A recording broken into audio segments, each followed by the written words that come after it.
Hello, my name is Amber Watts, and I am the Special Collections Librarian and University Archivist at Fort Hays State University in Hays, Kansas. I'm newish to the field as I've been a librarian and archivist for about 3 years now. My background includes work in history museums and special collections in public libraries. One of my favorite parts of my job is working with students and interns and tackling problems with creative solutions. So with all that being said, thank you for virtually visiting my poster. This idea explores the future of remote archives practicums and internships, specifically focusing on how it might be possible to address the physical aspects of a remote archives practicum. Like many of you, the pandemic threw a monkey wrench into my work in our physical archival collections. While working remotely, I kept wondering about ways I could continue work on physical collections without jeopardizing them by bringing them home to process. I did not bring them home, but I thought there has to be a way to continue work on those collections somehow. In March 2020, I was new to my position and had just been in my new job for 8 days when the university announced it was shutting down. For some reason, I thought to take photographs of smaller, non-digital collections with a straightforward-looking arrangement because I thought I would be back in maybe a month to physically sort them. The idea was the same one illustrated here on my poster. I would capture the intellectual information off of the materials, do the research, inventory, create the finding aid, and then physically arrange them if needed and rehouse them once I was back on campus. That didn't really happen as planned. Because we were remote for so long, I ended up focusing on digital and born digital collections during our university closure. During that time, I also started to wonder about how work would look when we returned to campus.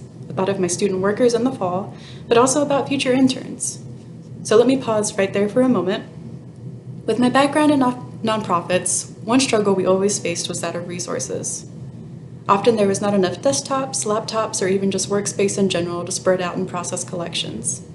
In my current position, we oddly face the same concerns as my staff was needing space to spread out safely, to socially distance, and work on projects, but there may not have been convenient outlets or there were other factors considered in order to do this.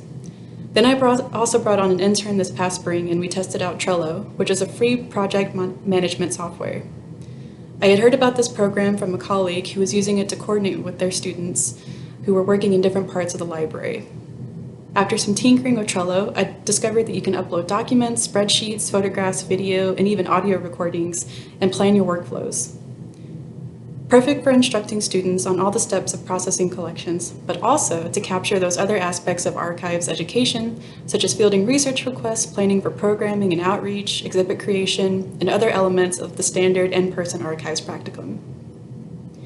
Working with my intern through Trello over the past few months, I was able to have them work remotely some days as we communicated through Trello on questions they had while working on their collection and other various projects. They were able to assist me with research requests while working remote as I placed our paper finding aids that weren't already available in archive space into Trello for them. This process worked really well, although it is important to note that my intern was on site the majority of the time.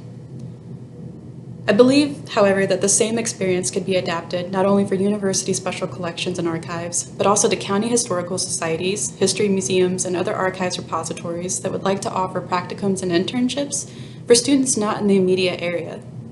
Often, library science or archival study programs are the sole one for their state. An opportunity to have remote programs to host interns at sites that simply do not have the resources or space could begin to offer those to those students.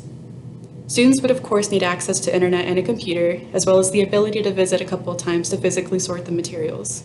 But this setup would eliminate the concerns over on-site workspace, coordinating student, supervisor, volunteer schedules, offers flexibility, providing interns with logins or server access as everything could be coordinated and uploaded into a system such as Trello. It could also open doors for students in having the flexibility to do a practicum or internship with institutions that align with their professional and personal interests. For instance, if they are enrolled in an MLS program and already completing their degree online, they could do their practicum online as well, but branch out to another part of the state or another state altogether. This kind of program could work for a post-pandemic, long-distance practicum experience. I've outlined my steps to explore and research this further on my poster, and I'm looking forward to putting the idea into practice. Thank you for listening in, stopping by in your time. Enjoy the rest of the MAC presentations. Thank you.